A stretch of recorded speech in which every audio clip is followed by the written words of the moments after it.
Shalom dan selamat datang kepada semua jemaat yang hadir. Puji Tuhan atas kebaikannya karena kita dapat berkumpul sekali lagi pada hari ini. Mari kita semua bangkit berdiri bersama-sama. Tuhan beserta kamu. Saya gembira apabila mereka berkata kepada saya, marilah kita pergi ke rumah Tuhan. Hai, marilah kita menyanyi kepada Tuhan. Marilah kita bersorak dengan sukacita kepada Juru Selamat yang Maha Kuasa. Allah itu roh. Kita harus menyembah Dia dalam roh dan kebenaran. Kemuliaan kepada Allah, Bapa, Anak, dan Roh Kudus. Puji Tuhan sekarang dan selama-lamanya. Amin. Haleluya, Kristus telah bangkit. Ya, sesungguhnya Tuhan telah bangkit. Haleluya. Doa untuk kesucian semua. Ya Allah yang Maha Kuasa, semua hati manusia terbuka di hadapan Tuhan. Semua keinginannya diketahui oleh-Mu. Dan daripadamu tiada rahasia yang tersembunyi.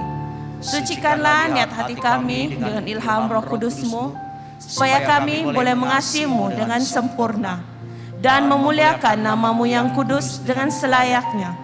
Melalui Yesus Kristus Tuhan kami. Amin. Pujian Gloria semua. Kemuliaan kepada Allah di tempat yang maha tinggi, dan damai sejahtera kepada umat-Nya di bumi.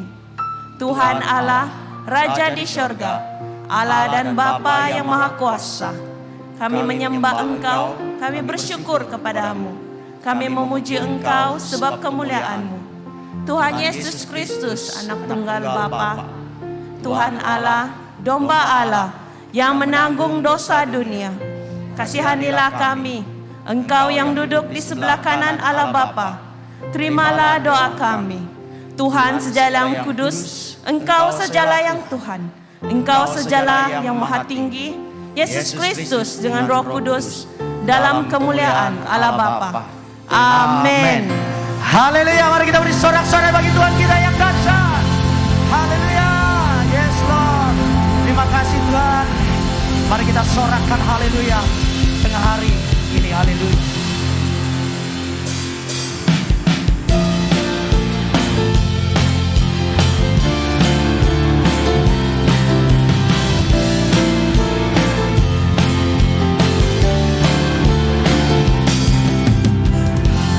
Yesus, Kau kekuatan hidupku,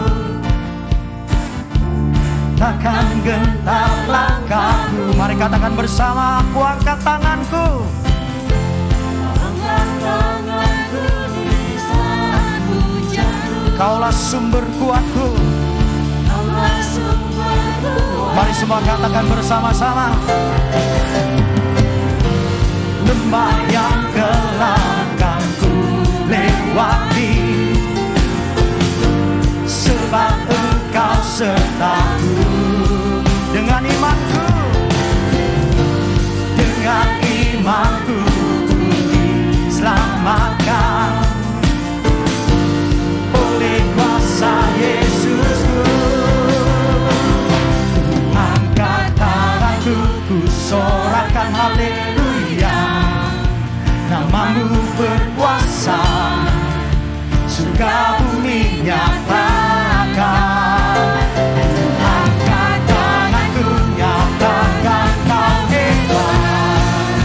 Allah yang perkasa, berkuasa selamanya.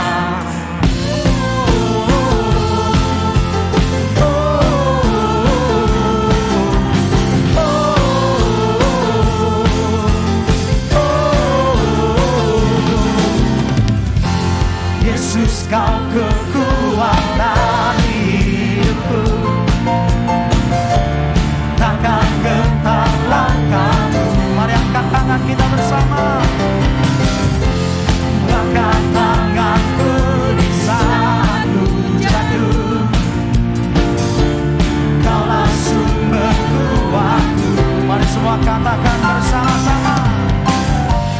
Lembah yang gelap kan ku lewati,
katakan bersama-sama. Ku angkat tanganku, ku sorakan haleluya. Namamu berkuasa, juga bumi nyatakan. Ku angkat tanganku, nyatakan kau hebat. Allah yang perkasa, berkuasa selamanya. Angkat tanganku, ku sorakan haleluya. Namamu berkuasa, surga bumi nyatakan. Angkat tanganku, nyatakan kau hebat. Allah yang perkasa, berkuasa selamanya.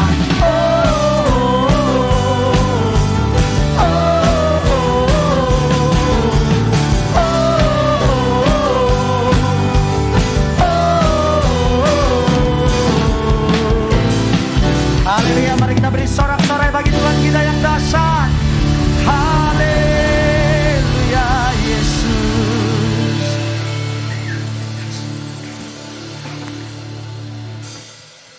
Thank you Lord Jesus. Haleluya Lord Jesus. Engkaulah Tuhan yang setia, dan Engkau tidak pernah meninggalkan kami Tuhan. Engkau adalah Tuhan yang mengasihi setiap kami. Oh haleluya. Tengah hari ini Tuhan, kami mau menyembah-Mu Tuhan, karena Engkau Allah yang setia di dalam hidup kami. Haleluya Yesus.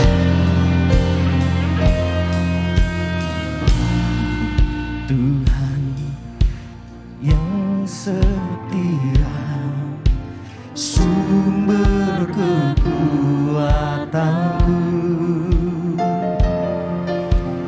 Engkau Yesus, Juru Selamatku, harapanku, jawabanku.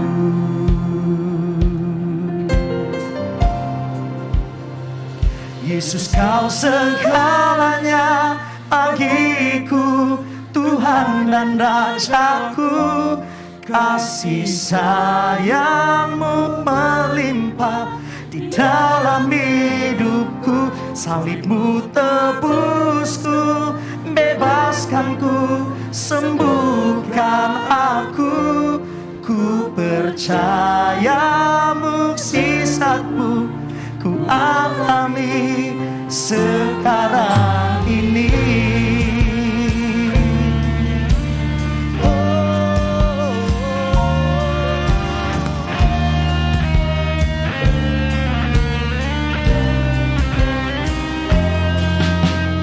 Engkau Tuhan yang setia, sumber kekuatanku.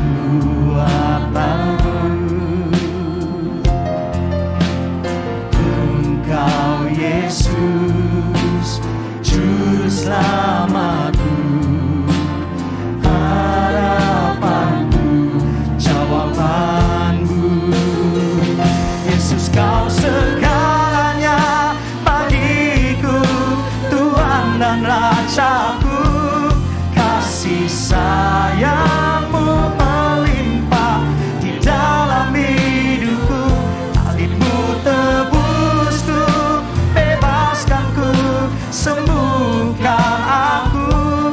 Ku percaya mukjizat-Mu ku alami sekarang ini. Yesus, Kau segalanya bagiku, Tuhan dan Rajaku. Kasih sayang-Mu melimpah di dalam hidupku. Salib-Mu tebusku, bebaskanku, sembuhkan aku. Ku percaya mukjizat-Mu ku alami sekarang ini.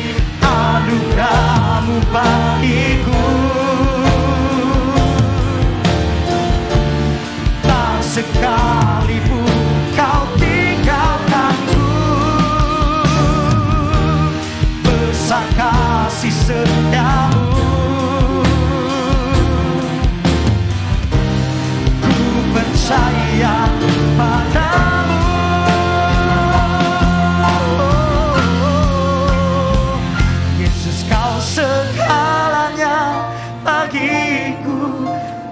Tuhan dan Rajaku, kasih sayang-Mu melimpah di dalam hidupku. Salib-Mu tebusku, bebaskanku, sembuhkan aku. Ku percaya mukjizat-Mu ku alami sekarang ini. Yesus, Kau segalanya bagiku, Tuhan dan Rajaku. Kasih sayang-Mu melimpah di dalam hidupku. Salib-Mu tebusku, bebaskanku, sembuhkan aku. Ku percaya mukjizat-Mu ku alami. Ku percaya mukjizat-Mu ku alami sekarang ini.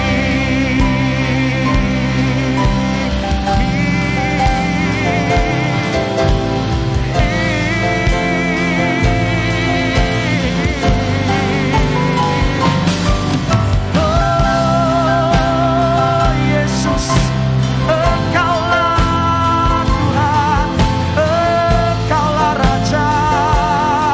Tiada yang lain selain nama-Mu ya Tuhan. Ini doa kami, oh Yesus. Mari kita feel free, kita bebaskan diri kita saat hari ini. Kita mau menyembah Dia, nyanyikan nyanyian baru buat Tuhan kita. Oh, yes Lord.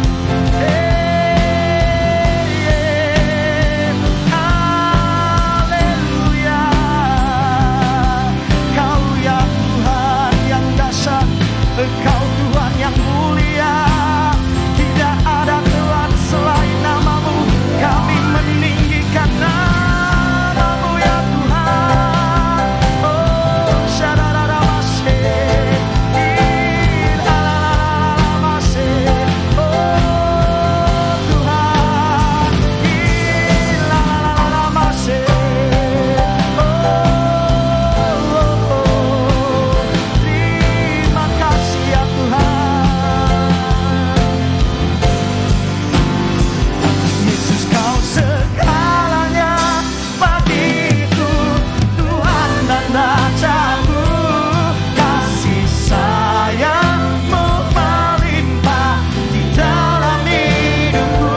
Salib-Mu tebusku, bebaskanku, sembuhkan aku. Ku percaya mukjizat-Mu ku alami. Ku percaya mukjizat-Mu ku alami sekarang ini.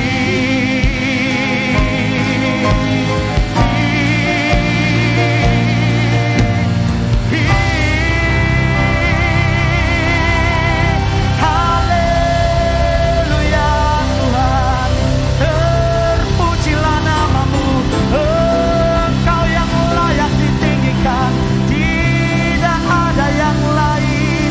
Segala pujian, hormat, keagungan hanya bagi nama-Mu ya Tuhan. Haleluya.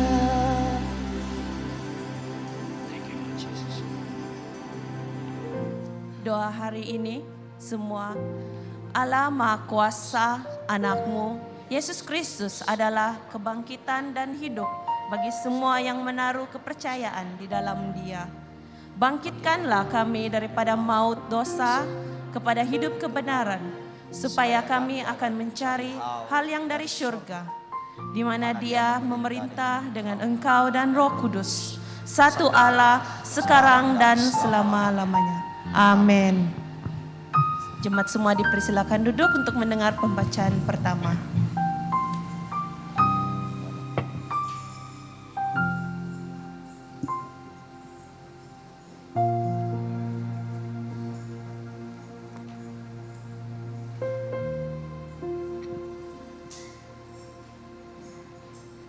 Pembacaan pertama dipetik di buku Yesaya pasal 6 ayat 1 hingga 8. Yesaya pasal 6 ayat 1 hingga 8. Di bawah tajuk Yesaya mendapat panggilan Allah. Dalam tahun matinya Raja Uzia, aku melihat Tuhan duduk di atas takhta yang tinggi dan menjulang, dan hujung jubahnya memenuhi bait suci.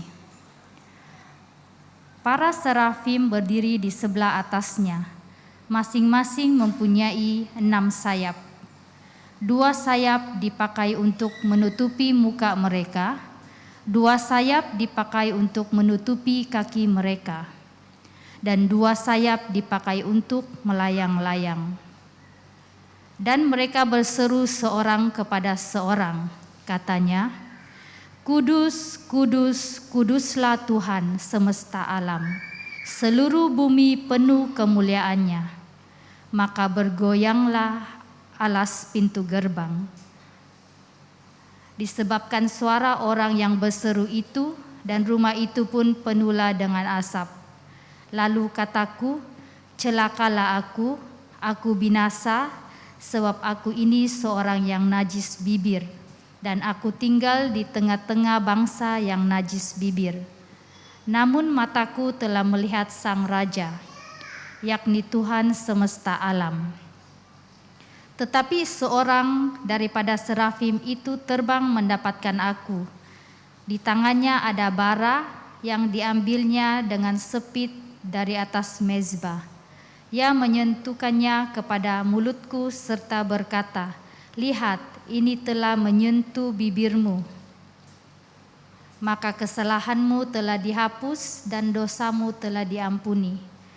Lalu aku mendengar suara Tuhan berkata, siapakah yang akan kuutus dan siapakah yang mau pergi untuk aku? Maka sahutku, inilah aku, utuslah aku. Inilah firman Tuhan. Syukur kepada Allah. Jemaat semua dipersilakan berdiri untuk menyambut pembacaan Injil.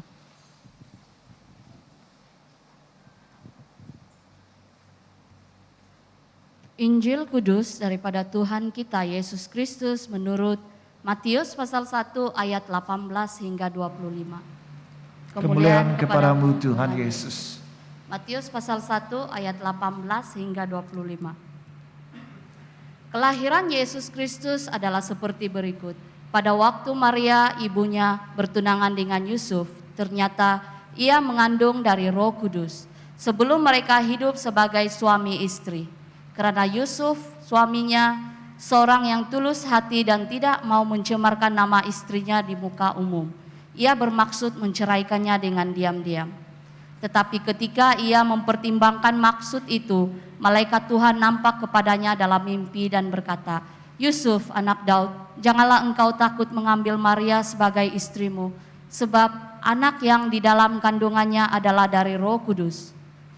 Ia akan melahirkan anak laki-laki dan engkau akan menamakan dia Yesus, karena dialah yang akan menyelamatkan umatnya dari dosa mereka. Hal itu terjadi supaya genaplah yang difirmankan Tuhan oleh Nabi. Sesungguhnya anak darah itu akan mengandung dan melahirkan seorang anak laki-laki, dan mereka akan menamakan dia Immanuel, yang berarti Allah menyertai kita. Sesudah bangun dari tidurnya, Yusuf berkata seperti yang diperintahkan malaikat Tuhan itu kepadanya. Ia mengambil Maria sebagai istrinya, tetapi tidak bersetubuh dengan dia sampai ia melahirkan anaknya laki-laki, dan Yusuf menamakan dia Yesus. Inilah Injil Kristus. Terpujilah Tuhan Yesus. Mari kita semua berdoa. Bapa di surga, kami bersyukur karena Tuhan beri kami peluang untuk datang dalam hadirat-Mu. Sekali lagi pada waktu kami mendengar firman-Mu, kiranya Roh Kudus Tuhan yang ada dalam setiap hidup kami membantu kami mengerti kebenaran firman-Mu sehingga hati kami bagai tanah yang subur menerima benih firman Tuhan ditaburkan dan ia mulai bertumbuh dan menghasilkan buah yang banyak sehingga iman kami dalam Tuhan dikuatkan. Terima kasih Bapa, kami serahkan masa dan tempat di dalam tangan Tuhan. biarlah Tuhan sendiri berbicara di tengah-tengah kami. Dalam nama Tuhan Yesus kami berdoa. Amin. Semua dipersilakan duduk. Hari ini adalah hari yang istimewa, khususnya untuk semua wanita yang bergelar ibu, karena kita di gereja kita, peringkat gereja kita meraihkan semua ibu. Jadi nanti ada pengumuman tentang itu. Jadi semua ibu-ibu di sini, selamat Hari Ibu. Kiranya Tuhan memberkati Anda. Pada hari ini juga kita ada siri khotbah yang baru. Sebelum ini kita ambil dari kitab Mazmur, tapi sekarang siri khotbah yang baru dari Injil Matius. Nah, kalau kita mendengar pembacaan sebentar tadi, ini pembacaan yang tidak asing bagi kita. Biasanya semasa caroling kita membacakan petikan ini, ataupun semasa Christmas kita akan baca petikan ini. Petikan ini mengenai kelahiran Yesus Kristus. Tetapi yang sangat menarik dalam petikan yang kita baca sebentar tadi, kita melihat seorang pribadi namanya Yusuf. Pada waktu itu dia baru bertunangan dengan Maria. Tetapi arti kata bertunang kalau menurut orang Yahudi itu tidak sama seperti bertunang kalau kita. Kalau kita bertunang maksudnya belum boleh dipanggil suami dan istri. Tetapi bagi kebudayaan orang Yahudi ada tiga tahap. Tahap yang pertama pertunangan. Pertunangan ini biasanya diatur oleh keluarga, khususnya kalau pasangan itu masih muda. Bertunang. Pertunangan yang kedua itu ini seperti pasangan itu sudah dijanjikan pasti menjadi istrinya. Dan yang kedua ini, pertunangan yang kedua ini yang unik. Mereka belum berkawin, mereka bertunang, tetapi dianggap sebagai suami dan istri. Itulah kita membaca di sini, Yusuf dan Maria itu bertunang, tetapi kita juga membaca mereka itu sebagai suami istri juga. Tetapi sebenarnya masih bertunang. Dan setelah itu lebih kurang 1 tahun tahap yang ketiga barulah ada perkawinan. Jadi saudara-saudara yang kasih dalam Tuhan Yesus, tetapi Yusuf sementara masih bertunang, istrinya, calon istrinya, atau sudah dipanggil boleh disebut istri kalau menurut pertunangan orang Yahudi, ternyata mengandung. Dan Yusuf berniat untuk menceraikan Maria. Tetapi ketika dia mempertimbangkan itu, malaikat Tuhan datang dan mengatakan bahwa Maria mengandung karena Roh Kudus, ya. Dan mendorong Yusuf supaya mengambil Maria. Jangan takut mengambil Maria sebagai istrinya. Jadi Yusuf sudah ada niat, sudah ada pikiran, sudah ada pertimbangan untuk menceraikan Maria secara diam-diam. Jadi oleh karena yang tahap kedua ini saya katakan mereka bertunang tetapi boleh dianggap sebagai suami istri. Kalau mau memutuskan pertunangan itu seperti juga mau menceraikan. Ini yang mau dilakukan oleh Yusuf. Tetapi setelah bertemu dengan malaikat dalam mimpinya memberitahu hal-hal yang sebenarnya, akhirnya Yusuf taat kepada malaikat Tuhan. Jadi hari ini kita akan belajar mengapa penting untuk taat. Bolehkah orang Kristen rajin pergi ke gereja, dengar firman Tuhan atau baca firman Tuhan sendiri dan mengetahui ada perintah-perintah Tuhan? Bolehkah orang Kristen hanya mengetahuinya saja dan tidak perlu mentaati perintah Tuhan? Saudara dan saudara yang kasih dalam Tuhan Yesus, bagi orang Kristen, bagi kita yang sudah percaya kepada Tuhan, setiap minggu kita dengar firman Tuhan, pastilah ada perintah-perintah Tuhan yang harus kita taati. Atau sama ada kita baca sendiri firman Tuhan, kita mengetahui ada perintah-perintah Tuhan.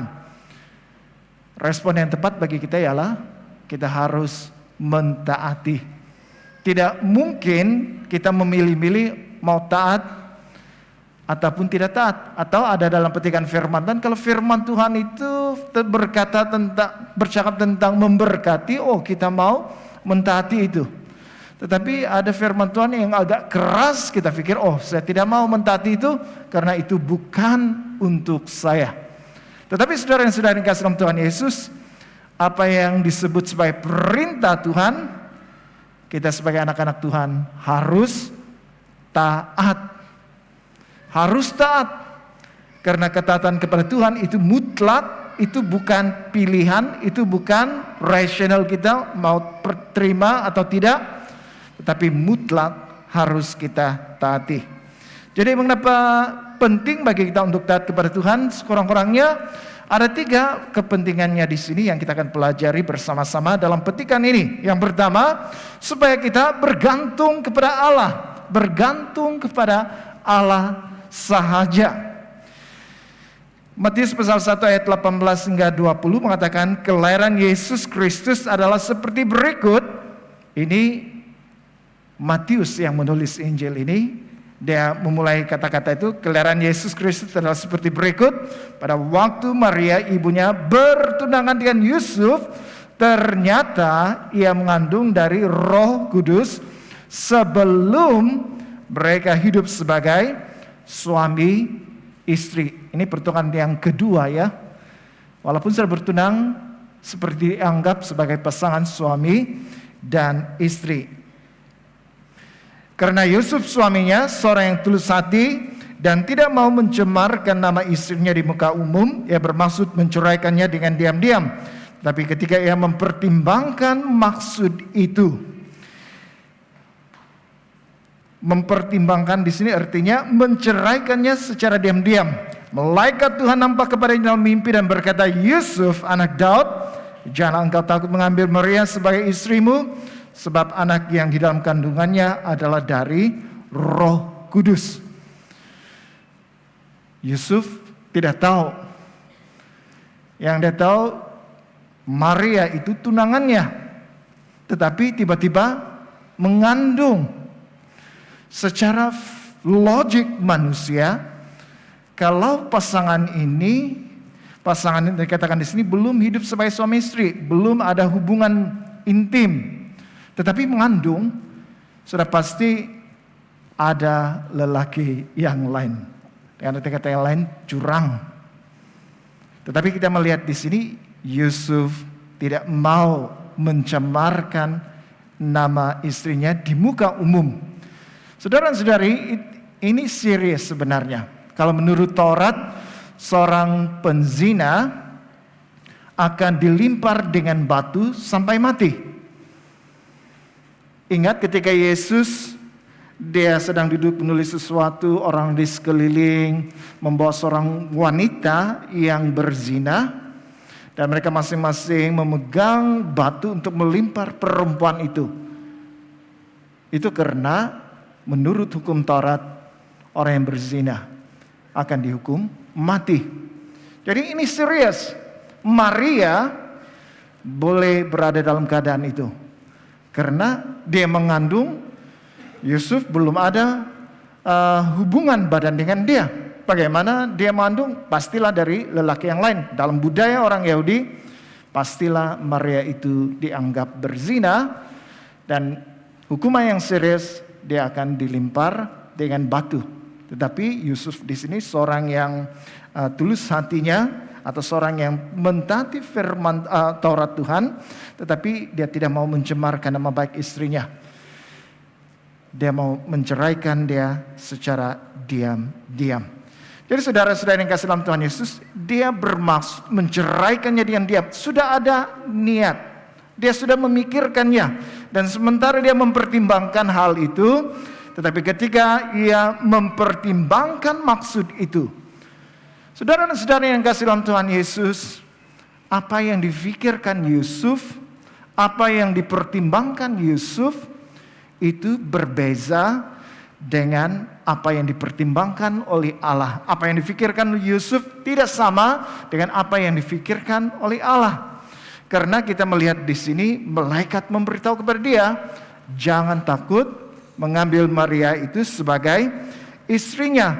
Jadi saudara yang sudah dikasihi dalam Tuhan, kalau kita berbicara tentang ketaatan, ketaatan itu tidak bergantung kepada pertimbangan kita. Kalau itu rasional, kalau itu masuk akal, boleh saya terima, baru saya mau taat.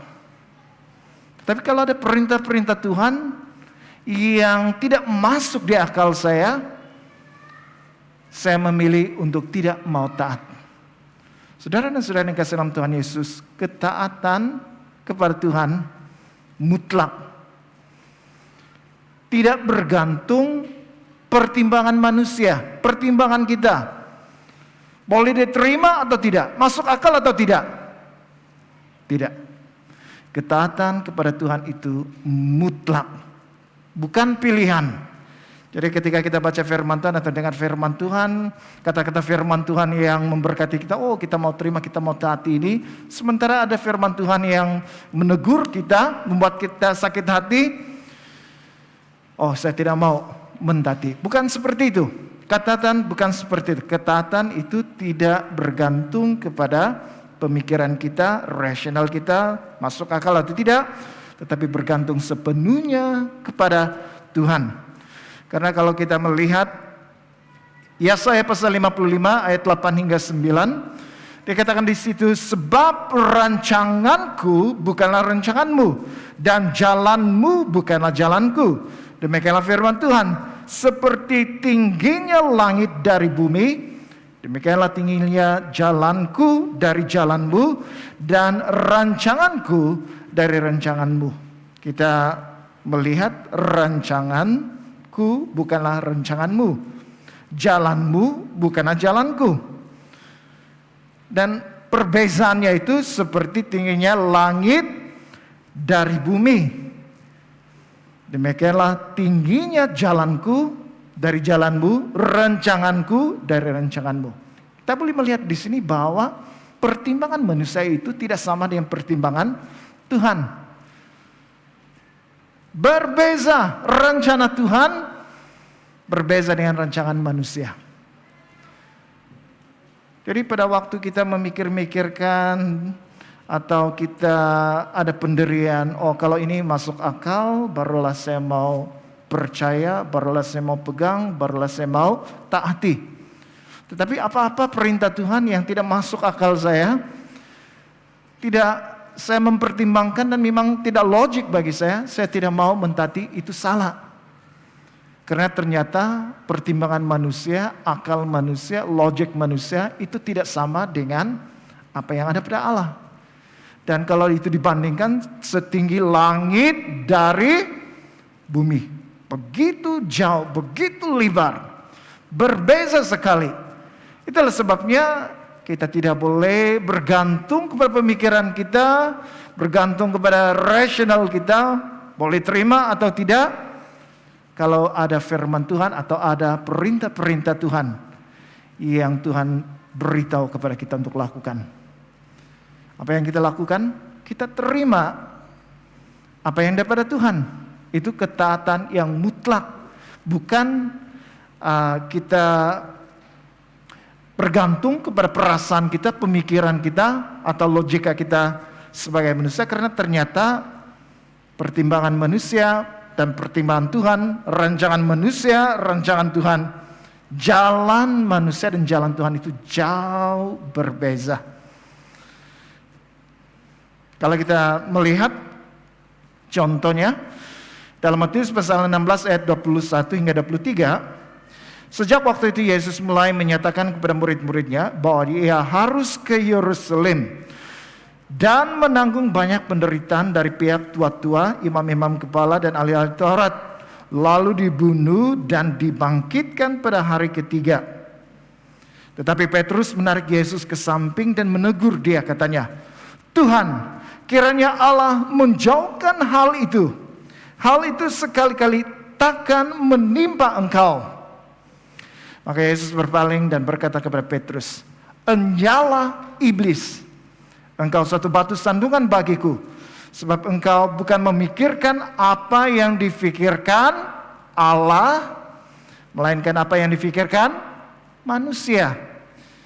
Jadi kita melihat di sini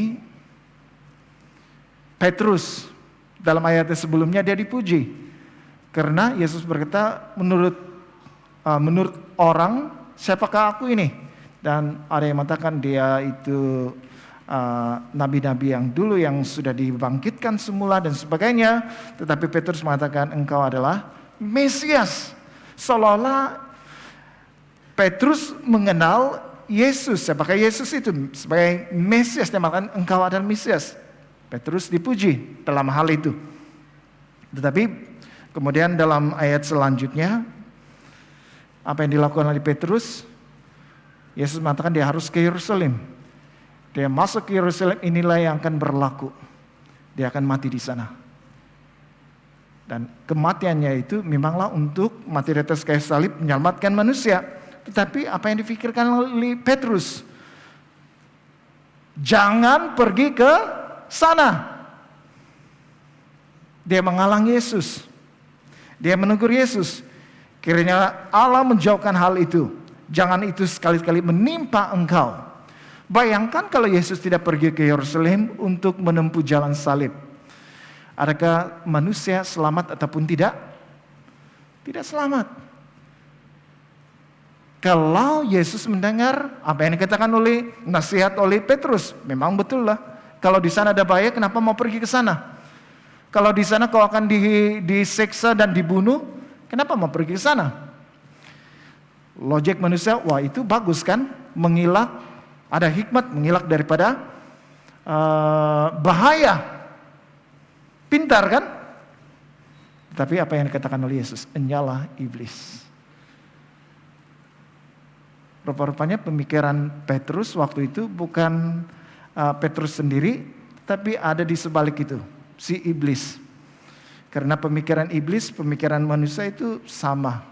Kalau Petrus memikirkan itu, bukan hanya dia memikirkan begitu, tetapi mungkin ada sesuatu yang lain, si iblis. Selalu kita katakan iblis selalu menggoda kita, menaruh pikirannya dan pikiran kita. Seperti seolah-olah kita yang berpikir untuk melakukan itu, tetapi sebenarnya ada kuasa kegelapan yang mendorong kita. Jadi kita melihat di sini perbezaannya begitu besar sekali. Saya pernah membaca sebuah kisah tentang seorang hamba Tuhan. Dia digerakkan oleh Roh Kudus. Ketika itu dia berjalan di satu lorong bangunan yang sepi. Bangunan yang sudah orang mungkin sudah masuk tidur pada waktu malam. Dan tiba-tiba Roh Kudus gerakan hatinya untuk mengatakan perkataan ini, Yesus mengasihimu. Dan dia memikirkan kenapa dia ada perasaan itu, dorongan seperti itu. Dia tahu itu Roh Kudus yang mendorong dia. Yesus mengasihimu, ucapkan itu. Tetapi dia melihat kiri kanan di bangunan itu tidak ada orang. Kenapa mau mengatakan Yesus mengasihimu? Apa maksud, apa artinya mengucapkan itu kalau tidak ada orang yang mendengar? Dan dia sendiri pun rasa malu untuk mengucapkan itu. Tak kala tak ada orang yang ada di sana, dia pikir itu satu perbuatan yang agak bodoh sebenarnya. Atau ya, nanti orang menganggap dia gila, bercakap seorang diri. Tetapi perkataan itu, dorongan Roh Kudus itu semakin kuat. Ucapkan, Yesus mengasihimu. Jadi orang ini taat. Walaupun pikirannya memberontak. Hatinya memberontak. Pikirannya tidak masuk akal, tidak logik. Tetapi dia mentaati. Dia mengatakan, Yesus mengasihimu. Kemudian dia cepat lari. Karena dia malu. Beberapa masa kemudian dalam satu kebangunan rohani, hamba Tuhan ini ada di sana. Lalu ada seorang tampil untuk memberikan kesaksian. Dan orang ini mengatakan bahwa hidupnya hancur dan dia sudah tidak ada harapan lagi. Dan dia coba untuk membunuh dirinya. Dan suatu ketika dia kata dia berdiri di atas bangunan dan dia berpikir mau terjun ke bawah. Saat dia mau melakukan itu, tiba-tiba dia dengar ada suara orang mengatakan, Yesus mengasihimu. Dan apabila dia mendengar itu, hatinya tersentuh. Dalam keadaan berputus asa, ada suara orang mengatakan, Yesus mengasihimu. Dan itu menyelamatkan dia. Dan dia menyerahkan hidupnya dan percaya kepada Tuhan Yesus. Jadi saudara-saudara yang kasih Tuhan, kalau Tuhan memberi kita perintah sesuatu, mungkin itu tidak masuk akal. Kita bergumul, hati kita memberontak, pikiran kita tidak setuju. Tapi kalau itu perintah datang daripada Tuhan, siapa kita mau untuk memberontak terhadap Allah? Karena perintah Allah itu perintah yang mutlak, yang harus kita taati. Walaupun kita tidak mengerti. Tetapi pada waktu kita mentaati itu, kita akan melihat ada berkat di sebaliknya. Seperti orang ini, dia mentaatinya, orang lain yang mau membunuh diri itu diberkati. Jadi saudara-saudara yang kasih dalam Tuhan Yesus, jangan bergantung kepada pemikiran kita. Amsal pasal 3 ayat 5, percayalah kepada Tuhan dengan segenap hatimu, dan janganlah bersandar kepada pengertianmu sendiri. Jadi dalam kehidupan kita sebagai orang Kristen, kita jangan sekali-kali bersandar pada pemikiran kita, karena pemikiran kita itu, walaupun kita ini orang yang cerdik sekalipun, pasti melakukan kesalahan, pasti melakukan kesilapan. Tetapi sebaliknya kita mau bersandar kepada Tuhan. Apalagi kalau ada perintah yang Tuhan berikan kepada kita, yang kita harus pertama mungkin respon kita ya, kita mau pertimbangkan betulkah ini. Kita coba rasionalkan itu dengan cara kita berpikir, tidak, kita serahkan itu kepada Tuhan. Kalau itu perintah daripada Tuhan, saya percaya peranan kita, bahagian kita hanya mentaati perintah Tuhan. Jadi jangan bergantung pada pemikiran sendiri, bergantunglah kepada Tuhan dalam hal ketaatan. Hal yang kedua, kenapa ketaatan itu penting?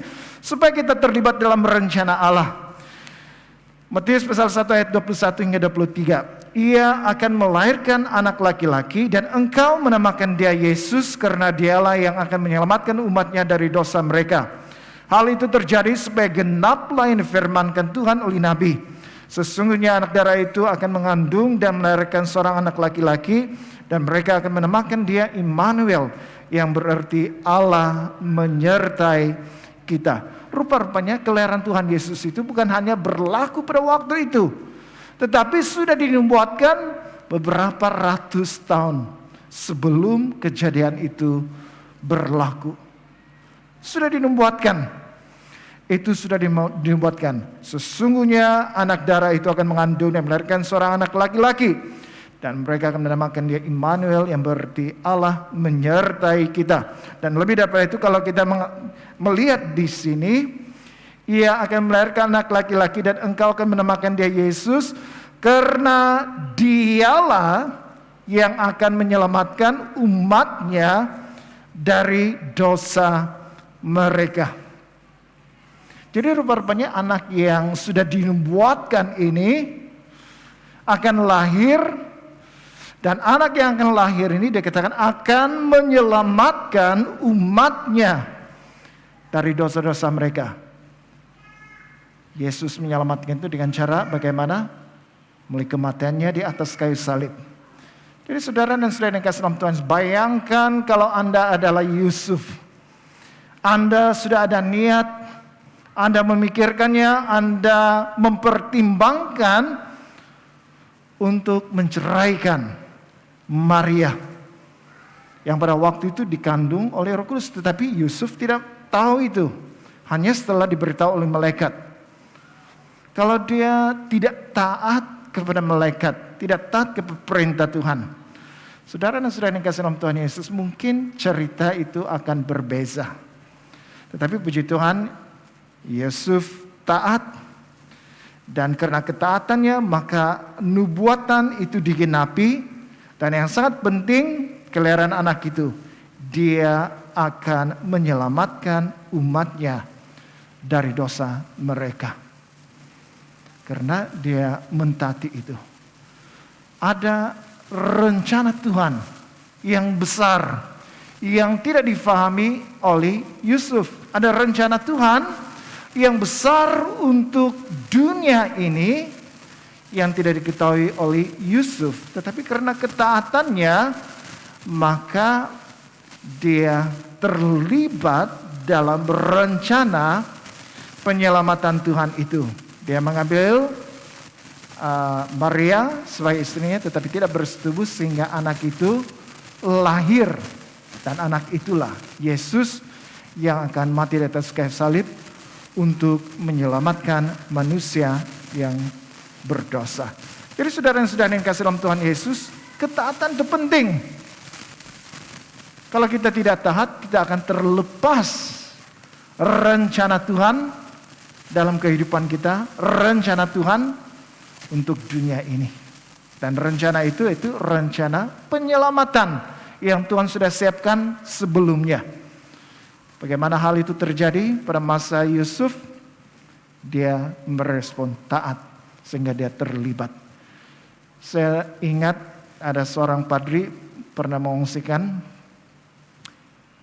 Dia mengatakan, Bishop mau memindahkan dia di sebuah bandar, di sebuah kota untuk menjadi rektor di gereja itu. Tetapi gereja itu ada 3 bahasa, Cina, Inggris, dan bahasa Malaysia. Karena dia memikirkan, saya ini datang dari kampung, bagaimana saya mau melayani di kota, di gereja yang mempunyai 3 bahasa. Bahasa Malaysia dia oke, tidak ada masalah. Bahasa Inggris oke, tapi bagaimana ini bahasa Cina? Dia bergumul. Dan dia menolak. Beberapa tahun kemudian, dia diberi lagi peluang yang kedua. Kali ini katanya, karena dia sudah menyadari bahwa pada waktu dahulu dia tidak taat. Dia terlepas hal-hal yang penting dalam hidupnya secara pribadi. Tapi kali ini apabila dia diminta untuk pindah ke kota, ke gereja yang mempunyai 3 bahasa, dia taat. Dan apabila sampai di gereja itu sebenarnya dia menyadari bahwa dahulu dia terlalu takut. Karena ketakutan itu dan rasa perasaan rendah diri itu, saya ini orang kampung, apa yang mampu saya lakukan di kota. Tetapi setelah dia melakukan itu, mentaati itu, dia mendapati berkat-berkat secara rohani yang menguatkan dia. Dan oleh karena ketaatannya itu, dia dipindahkan lagi di sebuah gereja yang lebih besar, lebih banyak anggotanya, pun masih 3 bahasa. Tetapi dia merasakan dia diberkati oleh Tuhan. Saudara dan saudara yang kasih dalam Tuhan Yesus, jangan terlepas.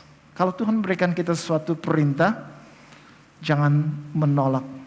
Taati. Walaupun mungkin kita belum tahu bagaimana caranya dan sebagainya, taati. Taati saja. Yang penting taati saja. Selagi kita mentaati Tuhan, Tuhan akan pimpin kita. Langkah demi langkah, dan akhirnya kita menyadari bahwa apa yang kita pilih itu, apa yang kita lakukan itu, apabila kita mentaati Tuhan, kita mendapati hal-hal yang baik yang Tuhan datangkan di dalam hidup kita.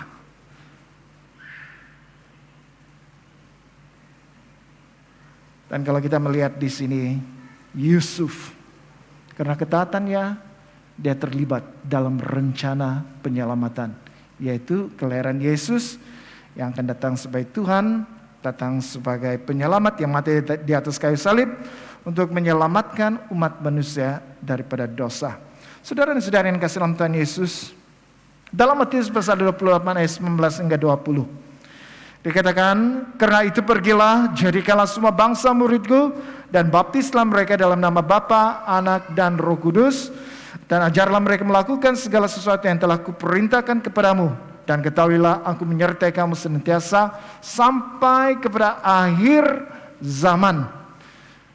Walaupun Yesus sudah mati di atas kayu salib, Tetapi sebelum kembali ke surga, Yesus memberikan amanat ini. Pesan yang terakhir ini. Pesan supaya mereka pergi, mencarikan semua bangsa sebagai muridnya, membaptis mereka, dan mengajar mereka perintah-perintah yang sudah diperintahkan oleh Yesus kepada murid-muridnya. Dengan arti kata lain, kita katakan ini amanat agung. Amanat ini bukan hanya kepada murid-murid Tuhan Yesus, tetapi itu diamanatkan dari generasi ke generasi sampai kepada generasi kita dan generasi selepas kita. Amanat apa? Menjadikan semua bangsa murid Tuhan. Memperlengkapi mereka, mengajar mereka. Dengan arti kata yang lain, semua bangsa dalam dunia ini harus mengenal Yesus. Harus percaya kepada Yesus. Dan siapa yang membawakan berita itu, baik itu kepada orang-orang dalam dunia ini, kita sendiri. Lihatlah, janganlah kita pergi ke luar negara, ke luar daerah, tetapi lihat dalam keluarga kita sendiri. Mungkin kita sudah percaya kepada Tuhan, secara pribadi sudah menerima Yesus sebagai Tuhan dan penyelamat dalam hidup kita, tetapi bagaimana dengan ahli keluarga kita yang lain? Mungkin disitulah ladang penginjilan kita, disitulah ladang untuk kita menyaksikan Yesus, supaya mereka percaya kepada Yesus. Jadi saudara dan saudari yang dikasihi dalam Tuhan Yesus, jangan lepaskan peluang ini. Kalau itu Tuhan gerakan hatimu untuk menceritakan Yesus kepada seseorang, mungkin itu dalam keluargamu sendiri, rekanmu sendiri, rekan sekerja dan sebagainya. Kalau Tuhan sudah gerakan, taati saja. Dan setelah Anda taati, dia terima tidak terima, itu hal pribadi seseorang. Tetapi kalau dia menjadi orang percaya, saudara dan saudara yang kasih dalam Tuhan Yesus, Anda terlibat dalam karya penyelamatan Tuhan. Karena Anda membawakan Injil kepada orang ini, dan orang ini yang tadinya akan binasa dalam dosa, tetapi dia menjadi percaya kepada Tuhan Yesus, dia diselamatkan. Karena Anda taat, Anda terlibat dalam karya penyelamatan Tuhan. Berapakah nilai manusia itu di mata Tuhan? Dalam Roma pasal 5 ayat 8, akan tetapi Allah menunjukkan kasih-Nya kepada kita oleh karena Kristus telah mati untuk kita ketika kita masih berdosa. Allah menunjukkan kasih-Nya. Bagaimana Dia tunjukkan? Dia berikan Yesus. Yesus mati bukan untuk sesiapa, untuk kita. Dan ketika Yesus mati itu, kita dikatakan di sini ketika kita masih berdosa. Bukan karena kita layak, tidak, kita ini orang yang berdosa, tetapi nilai kita di mata Tuhan itu sangat tinggi. Sehingga Tuhan tunjukkan kasih-Nya, berikan Yesus mati di atas kayu salib, supaya kita yang berdosa ini diselamatkan. Lukas pasal 15 ayat 7, Aku berkata kepadamu, demikian juga ada sukacita di surga karena satu orang berdosa yang bertobat, lebih daripada sukacita karena 99 orang benar yang tidak memerlukan pertobatan. Satu orang bertobat, dikatakan di sini, seisi surga bersukacita. Malaikat-malaikat di surga bersukacita. Hanya satu orang bertobat. Bayangkan itu saudara kamu, bayangkan itu kawan kamu yang belum kenal Tuhan, tapi kamu bawakan Injil dan orang itu menjadi percaya, terima Tuhan Yesus, orang itu diselamatkan. Anda terlibat, kita terlibat dalam karya penyelamatan Tuhan. Surga bersuka cita. Jadi supaya orang percaya, jangan senang, jangan bangga, jangan puas kalau kita sudah diselamatkan. Tetapi banggalah, bersukacitalah kalau kita membawakan Injil Kristus. Mentaati itu. Ini amat agung Tuhan. Kita mentaati itu. Supaya kita menceritakan itu kepada orang yang belum selamat. Supaya mereka juga diselamatkan oleh Tuhan. Hal yang ketiga, kenapa penting untuk taat? Supaya kita menyatakan iman melalui tindakan. Ketaatan kita itu sebenarnya harus ditunjukkan dalam tindakan, dalam perbuatan. Dan ketika kita menunjukkan itu menunjukkan kita ini percaya kepada Tuhan. Matius pasal 1 ayat 24-25. Sesudah bangun dari tidurnya, Yusuf berbuat seperti yang diperintahkan malaikat Tuhan itu kepadanya. Ia mengambil Maria sebagai istrinya, tetapi tidak bersetubuh dengan dia sampai ia melahirkan anaknya laki-laki, dan Yusuf menamakan dia Yesus. Dikatakan di sini sesudah bangun, karena Yusuf tidur, dalam mimpinya dia bertemu dengan malaikat. Setelah itu, sesudah bangun dari tidurnya, apa yang dikatakan ayat selanjutnya, Yusuf berbuat seperti yang diperintahkan malaikat itu kepadanya. Sesudah bangun, apa yang disampaikan oleh malaikat, dia taati. Bukannya sesudah bangun, kemudian beberapa jam atau beberapa hari, beberapa bulan, barulah. Tidak, dengan segera. Ketaatan itu tidak ditunda-tunda ya. Kalau kita mau taat kepada Tuhan, jangan tunda-tunda. Lakukan segera. Sesudah bangun, Yusuf berbuat seperti yang diperintahkan Tuhan. Apa yang diperintahkan oleh Tuhan? Satu, mengambil Maria sebagai istrinya. Kedua, dia tidak bersetubuh dengan dia. Kenapa? Karena anak yang dikandung itu anak yang kudus. Dan yang ketiga, setelah anak itu dilahirkan, Yusuf menamakan dia Yesus. Ini semua yang diperintahkan oleh malaikat itu dalam mimpinya. Dia mentaatinya, tidak menunda. Dan apabila dia mentaatinya dari E sampai Z. Sepenuhnya, bukan separuh-separuh. Jadi saudara-saudari yang dikasihi dalam Tuhan Yesus, jangan menunda. Kalau memang ada perintah Tuhan kepada kita, jangan menunda. Tunggu, saya pikir-pikir dulu. Jangan. Lakukan. Dan apabila kita mentaati itu, jangan separuh-separuh. Lakukan dari E sampai Z. Nah, apa masalahnya kalau kita menunda-nunda? Mungkin kita menunda-nunda itu, mungkin kita tidak mengerti atau kita tidak peka apa kemauan hati Tuhan. Kita tidak mengerti hati Tuhan, sehingga kita tidak menanggapi perintah Tuhan itu. Pada waktu kita dengar, kita tunda. Karena kita tidak mengerti hati Tuhan. Kenapa kita menunda? Mungkin kita ada pertimbangan yang lain. Kita ada agenda kita sendiri. Jadi perintah Tuhan itu bagi kita bukan keutamaan. Karena kita ada agenda kita sendiri. Ada hal yang saya mau lakukan. Tunggulah Tuhan. Bukan sekarang kau panggil saya untuk melayani. Tunggulah. 2-3 tahun lagi. Baru saya menyerahkan diri saya untuk melayani Tuhan di gereja. Bukan seperti itu. Mungkin kita ada agenda kita sendiri. Ada sesuatu. Sehingga perintah Tuhan itu bukan lagi keutamaan bagi kita. Mungkin juga kita memang mengerti kemauan Tuhan. Kita tahu bahwa keutamaan mentaati firman Tuhan itu penting, tetapi masalahnya apa? Hati kita sendiri. Kita tahu perintah Tuhan. Kita tahu keutamaan perintah Tuhan itu harus yang pertama, tetapi masalahnya walaupun kita tahu, tetapi kedegilan hati kita sendiri. Jadi saudara dan saudara yang kasih dalam Tuhan Yesus, apabila Tuhan perintahkan kita, taati perintah Tuhan. Karena apabila kita melakukan itu menunjukkan yang kita ini benar-benar beriman kepada Tuhan. Karena dalam firman Tuhan mengatakan iman tanpa perbuatan. Ada iman, ada kepercayaan, puji Tuhan. Tetapi kalau tidak ada tindakan, iman yang kita miliki itu menjadi iman yang sia-sia. Yakobus pasal 2 ayat 14 hingga 18. Perkataan yang pertama, apakah gunanya? Apa guna? Apa yang tidak guna di situ? Apakah gunanya saudara-saudara jika seorang mengatakan bahwa ia mempunyai iman, padahal ia tidak mempunyai perbuatan?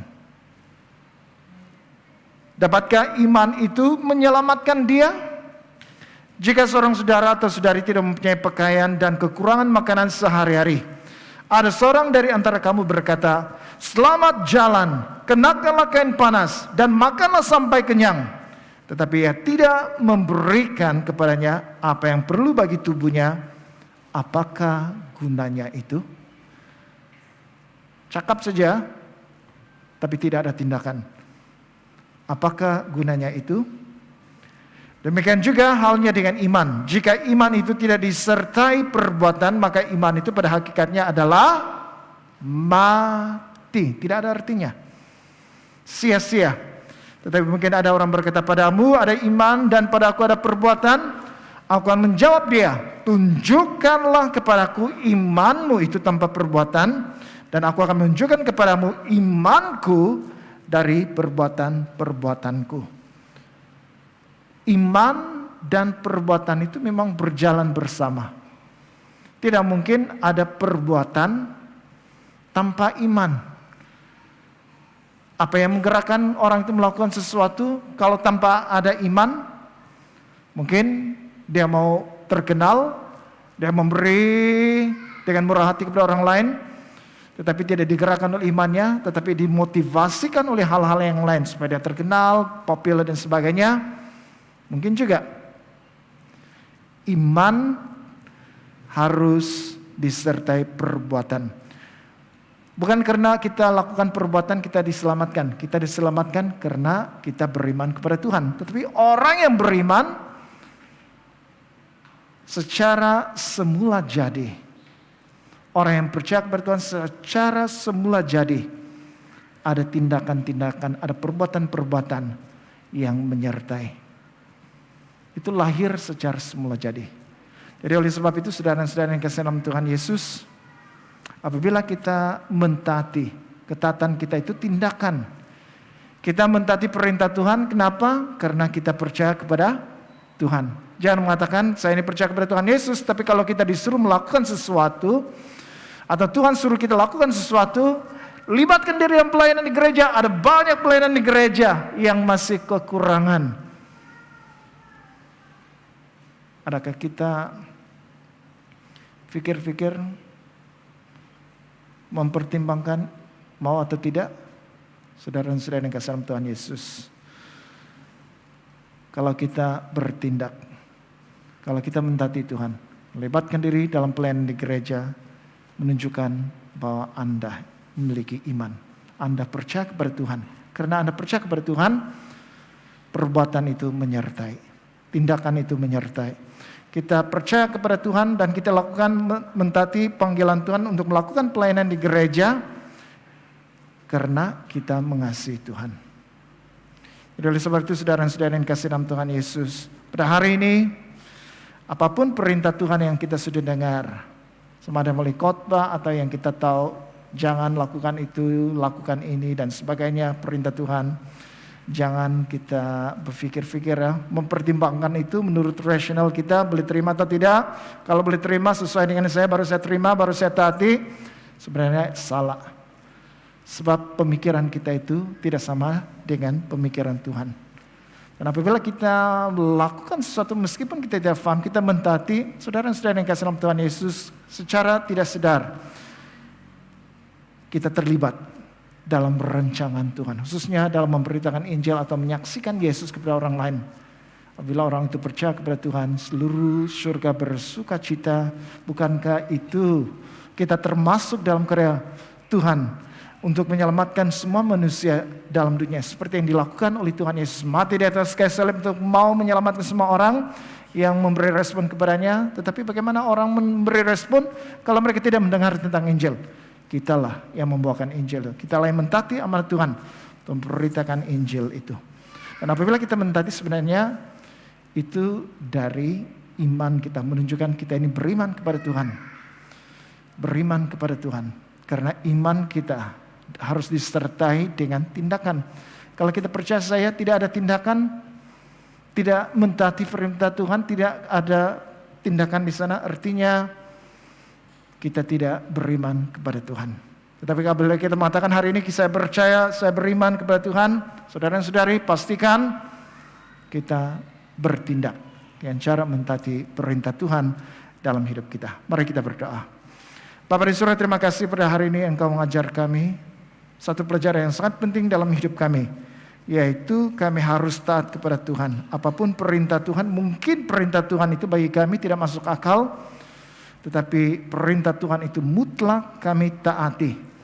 Oleh sebab itu tolonglah kami supaya setiap hari kami peka kepada suara Tuhan yang berbicara kepada kami, peka kepada suara Tuhan yang memerintahkan untuk kami melakukan sesuatu, sehingga perintah-Mu itu kami lakukan. Sebab apabila kami melakukan perintah-Mu, artinya kami benar-benar percaya kepada Tuhan. Karena kepercayaan kami itulah maka dalam hidup kami melakukan sesuatu, bertindak sesuatu seturut dengan perintah-Mu, dengan cara mentaati-Mu. Karena menunjukkan kami ini beriman kepadamu. Terima kasih Bapa, dalam nama Tuhan Yesus kami berdoa. Amin. Semua jemaat dipersilakan berdiri untuk pengakuan iman Naisin. Bersama, saya percaya kepada Allah yang Esa, Bapa yang Maha Kuasa, Pencipta langit dan bumi, yang dapat dilihat dan yang tidak dapat dilihat. Saya percaya kepada Tuhan Yesus Kristus, Anak Tunggal Allah, yang kekal diperanakan oleh Bapa, Allah daripada Allah, terang daripada terang, Allah benar daripada Allah benar. Dia diperanakan bukan dijadikan, sebab dia satu dengan Bapa. Maka segala sesuatu dijadikan olehnya. Untuk kita manusia dan untuk keselamatan kita. Dia turun dari syurga dan oleh kuasa Roh Kudus. Dia dilahirkan oleh anak darah Maria dan menjadi manusia. Karena kita, dia disalibkan semasa pemerintahan Pontius Pilatus. Dia menderita, diseksa sampai mati, lalu dikuburkan. Pada hari yang ketiga, dia bangkit pula menurut yang dinubuatkan dalam Alkitab. Lalu dia naik ke syurga. Dia duduk di sebelah kanan Bapa. Dia akan datang kembali dalam kemuliaan untuk menghakimi baik orang yang masih hidup maupun orang yang sudah mati. Dan kerajaannya tidak akan berkesudahan. Saya percaya kepada Roh Kudus, yaitu Tuhan dan pemberi hidup, yang datang daripada Bapa dan Anak, serta dengan Bapa dan Anak, dia disembah dan dipermuliakan. Dia telah berfirman melalui nabi-nabi. Saya percaya kepada gereja sedunia yang kudus, dan daripada rasul-rasul itu, saya mengaku satu baptisan akan mendatangkan pengampunan dosa. Saya menantikan kebangkitan orang mati dan kehidupan dalam dunia yang akan datang. Amin. Jemaat dipersilakan duduk. Ya, mari kita mengalu-alukan kedatangan buat saudara-saudari yang baru pertama kali mengikuti ibadah kita. Ya, kalau Anda adalah orangnya, Anda boleh lambai-lambaikan tangan Anda supaya kita boleh mengetahui kiri dan kanan. Ada yang baru pertama kali hadir hari ini, ada? Sila lambaikan. Ada? Satu orang. Di sini ada satu orang. Ada lagi? Ya, haleluya. Mari kita beri kemuliaan kepada Tuhan kita. Ya, puji Tuhan. Ya, kita ada satu orang, ya. Jadi kita bersyukur karena Tuhan itu selalu baik. Ya, karena Gereja Good Samaritan ini terbuka pada siapa saja yang sudi untuk mau menghadiri kebaktian kita. Jadi tanpa membuang masa, ya kita akan memperlihatkan dulu video sorotan yang sudah diadakan konferensi doa yang diadakan pada 4 dan 5 Mei. Jadi kita lihat video terlebih dahulu dan kita akan terus mendengar pengumuman seterusnya.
puji Tuhan. Mari kita beri tepukan yang gemuruh buat konferensi doa ya yang diadakan di Olsen 4 dan 5. Jadi kita tahu bahwa kita punya konferensi doa, sebenarnya target kita cuma 1.500.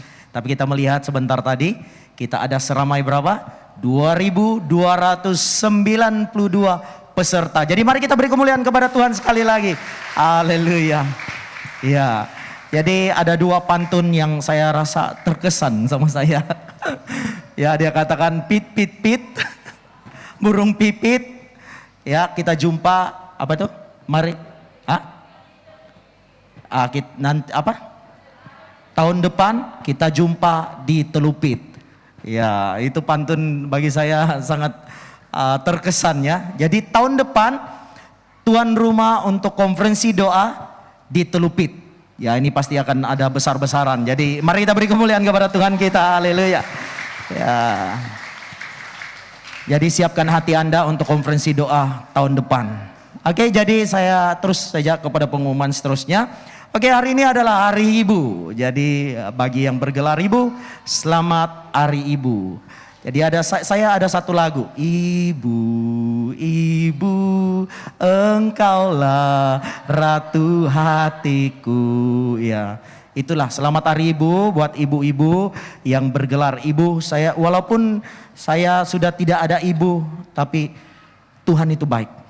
Di mana-mana saya pergi, ya saya melayani, ada banyak ibu yang sangat luar biasa bagi saya. Jadi terima kasih Ibu buat kesempatan ataupun buat namanya ambil berat terhadap pelayanan saya, dan juga saya secara pribadi saya diberkati ibu-ibu yang ada di Good Samaritan ini. Jadi hari ini adalah Hari Ibu ya, di mana akan diadakan di Dewan hari ini 2:30 petang. Ini bagi yang sudah mendaftar ya. Bagi yang belum ya mohon maaf, mungkin tahun depan kita ada lagi Hari Ibu ya. Oke, seterusnya pengumuman kita Lion Dance tidak ada hari ini. Yang mau menari ada Zumba di luar sana. Ya, setiap petang sebenarnya setiap hari Ahad kita ada Lion Dance. Ya, di mana ada exercise. Tapi hari ini tidak ada ya. Dan seterusnya taklimat ya, lawatan Alkitab dia di Turki. Ya, itu akan diadakan pada 14 Mei. Jadi bagi Anda yang berminat, ya Anda boleh datang jam 2 petang di balkoni gereja, atas nih saja. Jadi Anda boleh datang 14 Mei ya, jam 2 petang. Dan yang paling meriah lagi, ya ini kita nantikan ya. 21 Mei ya, kita akan menyambut perayaan Kehormatan Gawai ya. Jadi bagi kita jemaat Good Samaritan, ini adalah satu perayaan yang sudah kita adakan ya setiap tahun. Ini tidak akan berhentilah. Jadi kami mau mendorong bagi sahabat-sahabat ataupun jemaat Good Samaritan di sini, Anda perlu berpakaian tradisional. Ya, pastikan pakaian Anda paling cantik ya, karena di sini ada pemilihan pakaian ya. Tiada. Jadi di sini saudara-saudari nanti terbocor. Oke, yang paling penting adalah di mana Anda berpakaian tradisional. Apalah suku kaum, sama ada Kadazan, Dusun, Murut, Cina, apalagi semualah ya. Jadi Anda dijemput untuk menghadiri. Kita punya perayaan Kehormatan Gawai pada 21 Mei jam 4 petang ya mulanya, dan sehingga jam 9 malam. Archbishop Milter akan berkhotbah. Dia akan datang di tempat ini. Jadi saya menggalak atau mendorong Anda untuk turut serta memeriahkan suasana perayaan Kehormatan Gawai. Dan tidak lupa juga untuk kuis Alkitab yang diadakan oleh Caritas. Nah, ini siapa yang berminat untuk mengikuti kuis Alkitab, ya Anda boleh mulai membaca buku Yosua. Soalan umum tentang pengetahuan Alkitab ya, itu akan diadakan pada 7 Agustus jam 2:30 petang di gereja ini, Good Samaritan. Jadi Anda didorong, siapa yang berminat ya Anda boleh ikut serta ya. Bacalah kamu itu buku Yosua banyak-banyak. Mana tahu kamulah yang ada tempat yang pertama itu kan. Ya, jadi kalau kamu dapat hadiah, jangan kamu lupa saya. Oke, seterusnya tidak lupa juga untuk kita punya persekutuan kanak-kanak. Ya, ini jarang diumum, tapi saya mau kasih umum ini karena ini sangat penting juga. Bagi kanak-kanak Anda boleh mengikuti kita punya persekutuan bersama jam 7:30 petang melalui Google Meet ya. Melalui Google Meet. Kalau ada pertanyaan sebarang untuk kanak-kanak Anda boleh hubungi Puan Cici. Ya, Puan Cici ada di sini hari ini. Dan Puan Devi dan juga Cek Mika. Ya, dan seterusnya pengumuman yang terakhir. Bagi yang muda-mudi, mungkin ada muda-mudi yang baru pertama kali datang di sini ataupun belum pernah lagi pergi muda-mudi.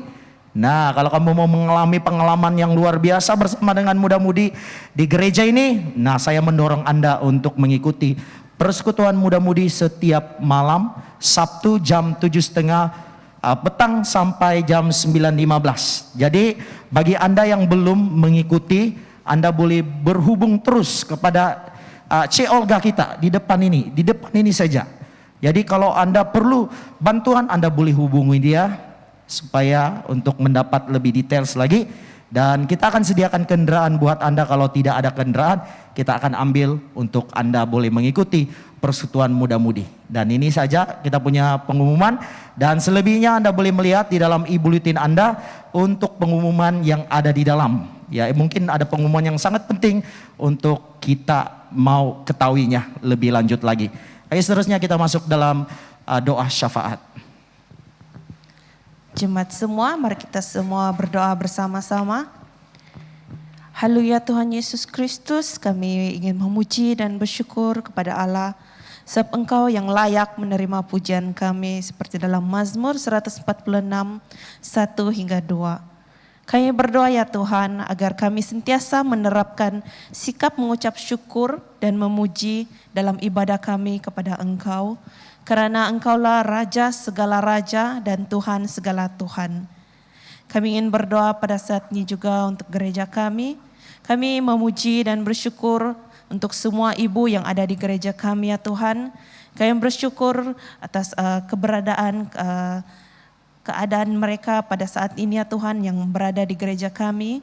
Kami bersyukur dan kami berdoa ya Tuhan agar mereka akan terus menjadi sumber kekuatan dalam keluarga masing-masing dan dalam gereja. Kami berdoa juga Tuhan Yesus untuk pelayanan belia agar bangkit dalam ketiga-tiga jemaat. Kami berdoa ya Tuhan agar mereka mempunyai beban untuk menjangkau golongan sebaya mereka di tempat kerja dan juga dalam kalangan rakan-rakan mereka ya Tuhan. Kami berdoa juga pada saat ini untuk diocese, untuk Canon Chin. Kami berdoa Canon Chin dan ahli jawatan kuasa semasa mereka membuat persiapan untuk ulang tahun diocese yang ke-60 pada 24 Julai ini. Kami berdoa juga Tuhan Yesus untuk negeri Sabah, agar murid-murid sekolah di pendalaman, agar diberikan pertimbangan dan bantuan yang sewajarnya oleh Kementerian Pendidikan apabila mereka menghadapi cabaran bersekolah akibat kemiskinan, kekurangan pengangkutan dan kesulitan yang lain-lain. Kami berdoa juga Tuhan Yesus untuk negara kami ya Tuhan, untuk Kementerian Pendidikan, untuk mencari jalan penyelesaian, untuk meningkatkan taraf bahasa Inggris di negara ini ya Tuhan. Agar kami dapat generasi penerus akan dilengkapi dengan berkesan untuk menghadapi pelbagai cabaran dalam kehidupan mereka. Kami bersyukur ya Tuhan atas kesempatan kami untuk berdoa pada hari ini ya Tuhan. Kami serahkan semua bahan doa kami ke dalam tangan-Mu. Hanya dalam nama Yesus Kristus kami sudah berdoa dan ucap syukur. Amin. Pengakuan dosa. Karena demikianlah Allah mengasihi dunia ini sehingga diberikannya anaknya yang tunggal Yesus Kristus untuk menyelamatkan kita daripada dosa, untuk menjadi pengantara kita di syurga dan membawa kita kepada hidup yang kekal. Oleh karena itu, marilah kita mengakui dosa-dosa kita dengan sesal serta beriman dan berniat hendak melakukan hukum-hukum Allah serta hidup dalam kasih dan damai dengan semua manusia. Semua Allah yang penuh belas kasihan, Bapa kami di syurga, pencipta kami dan hakim kami. Kami telah berdosa terhadap Engkau dan terhadap sesama manusia, baik dalam fikiran, perkataan, dan perbuatan, melalui kelalaian, kelemahan, dan kesalahan yang disengajakan. Kami sekarang bertaubat dan benar-benar menyesal sebab kesalahan kami. Bapa, ampunilah kami demi anak-Mu Yesus Kristus yang telah mati untuk kami. Kuatkanlah kami supaya dapat mengasihi dan mentaati-Mu dalam kehidupan yang baru melalui Yesus Kristus Tuhan kami. Amin. Allah yang Maha Kuasa mengasihani kamu, membebaskan kamu dari segala dosamu melalui Yesus Kristus Tuhan kita. Dia meneguhkan dan menguatkan kamu untuk pelayanannya dengan kuasa Roh Kudus dan memelihara kamu dalam kehidupan yang kekal. Amin. Saya menjemput kita semua berdiri untuk salam kesejahteraan. Sekarang karena kita telah diperdamaikan dengan Allah sebab iman, kita mengalami kesejahteraan dengan Allah dengan perantaraan Yesus Kristus Tuhan kita. Oleh demikian kita mesti berdamai di antara satu sama lain di dalam tubuh Kristus. Damai sejahtera Tuhan selalu beserta kamu. Marilah kita saling bersalaman antara satu sama yang lain.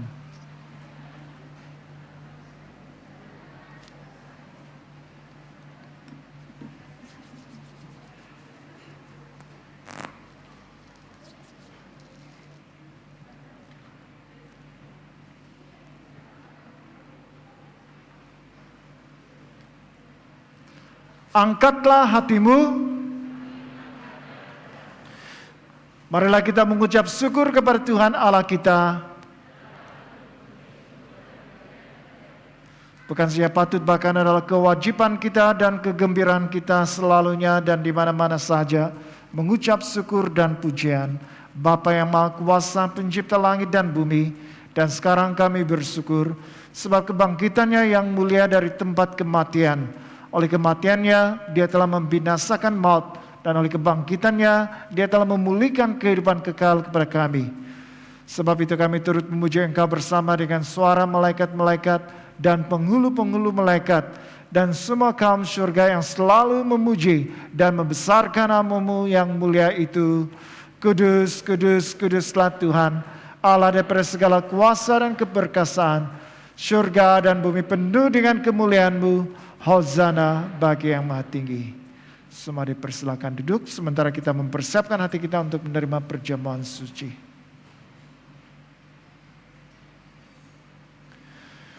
Semua kemuliaan kepadamu Bapa kami di surga, sebab di dalam kemurahan-Mu Engkau menyerahkan anak-Mu yang tunggal Yesus Kristus untuk diseksa dan mati di atas kayu salib untuk penebusan kami.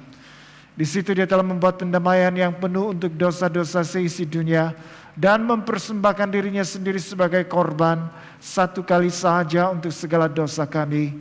Dia telah menentukan dan di dalam Injilnya memerintahkan kami untuk melanjutkan perjamuan ini sebagai peringatan abadi akan kematiannya yang sangat tinggi nilainya sampai dia datang kembali.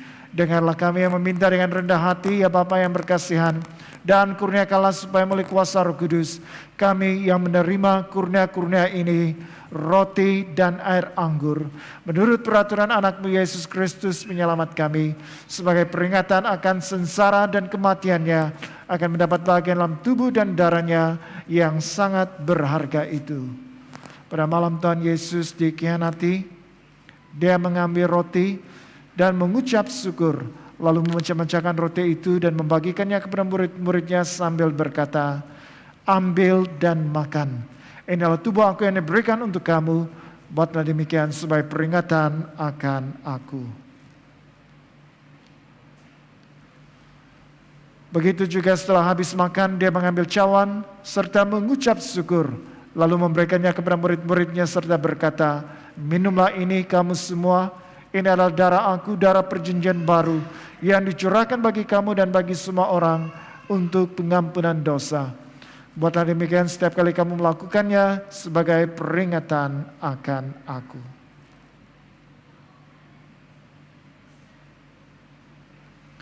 bersama-sama kita mengisytiharkan Kristus telah mati, Kristus telah bangkit, Kristus akan datang lagi. Kita memecahkan roti ini untuk mendapat bagian dalam tubuh Kristus.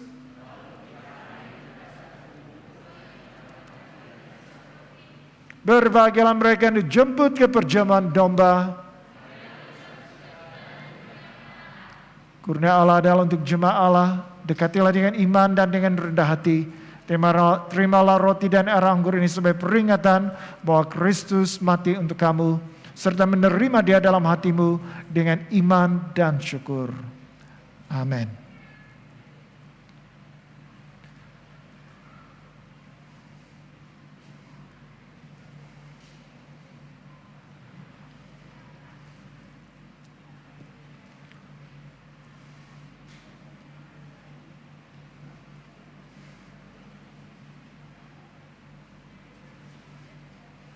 Tubuh dan darah Tuhan kita Yesus Kristus kiranya memelihara kamu dalam kehidupan yang kekal.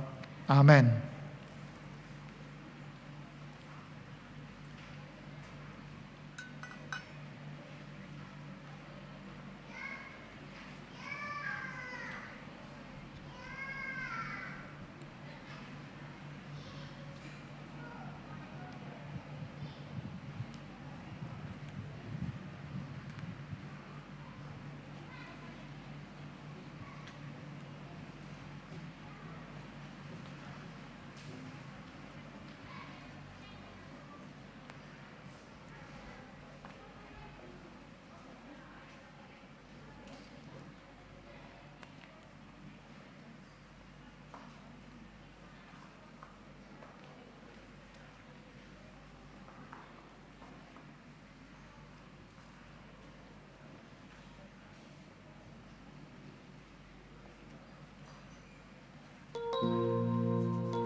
Marilah kita berdoa seperti yang diajar oleh penyelamat kita. Bapa kami di surga, dikuduskanlah namamu, datanglah kerajaan-Mu, jadilah kehendak-Mu di bumi seperti di surga. Berikanlah kami pada hari ini makanan kami sehari-hari.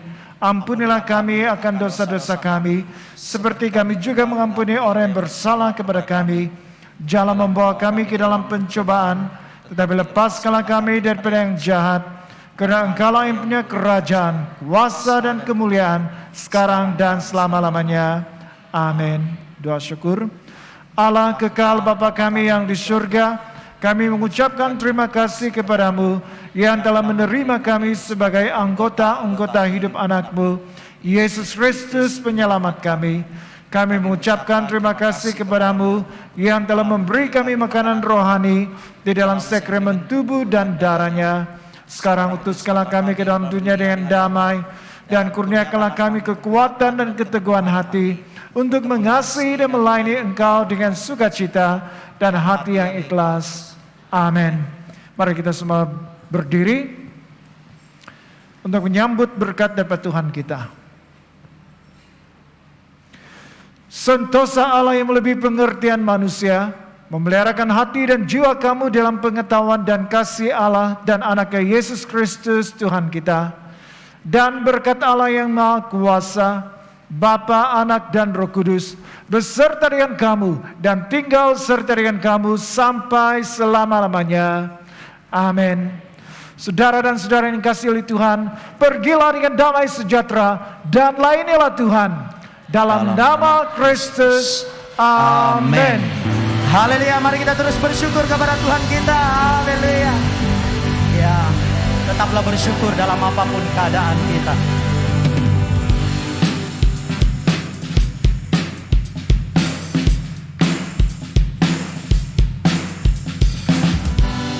Na na na na na na na na na na na na na na. Hey hey. Na na na na na.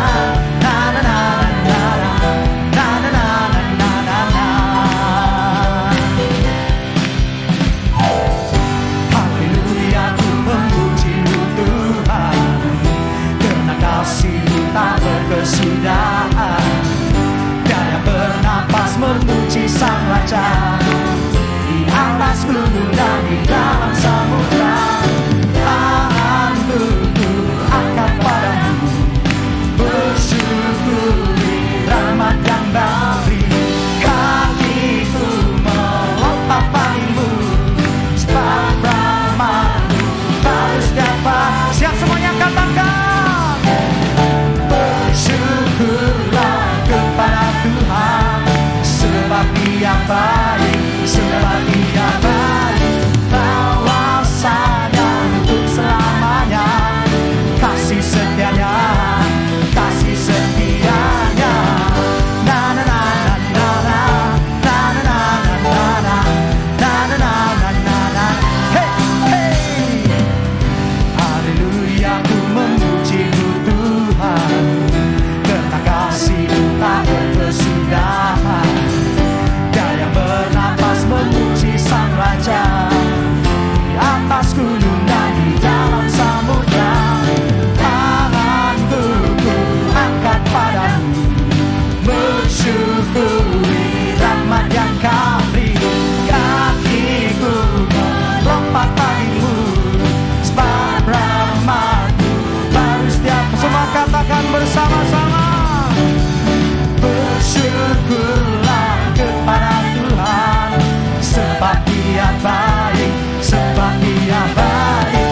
Bahwasanya untuk selamanya, kasih setianya, kasih setianya. Bersyukurlah kepada Tuhan, sebab Dia baik, sebab Dia baik. Bahwasanya untuk selamanya, kasih setianya, kasih setianya. Haleluya. Kita tetap bersyukur kepada Tuhan kita karena kesetiaan Tuhan buat kita semua. Amin.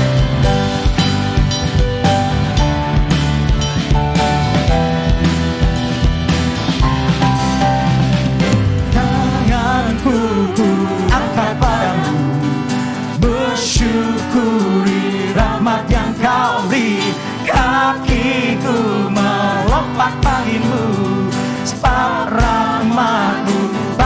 setiap pagi. Bersyukurlah kepada Tuhan, sebab Dia baik, sebab Dia baik. Bahwasanya untuk selamanya kesekiannya kasih setia. Syukurlah kepada Tuhan. Mari angkat suaramu bersama-sama. Kita tahu bahwa Tuhan itu baik buat kita semua, men. Siap, semua katakan.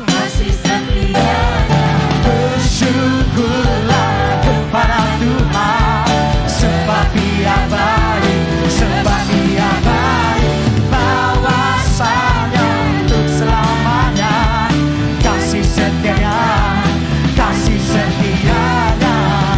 Na na na na na na na na na na na na na na na na. Hey hey hey. Na na na na na na na na na na na na na na. Haleluya, beri kemuliaan kepada Tuhan kita yang dahsyat. Haleluya. Yes Lord Jesus, thank you Lord. Haleluya, kebaktian kita sudah selesai. Jumpa Anda pada minggu hadapan.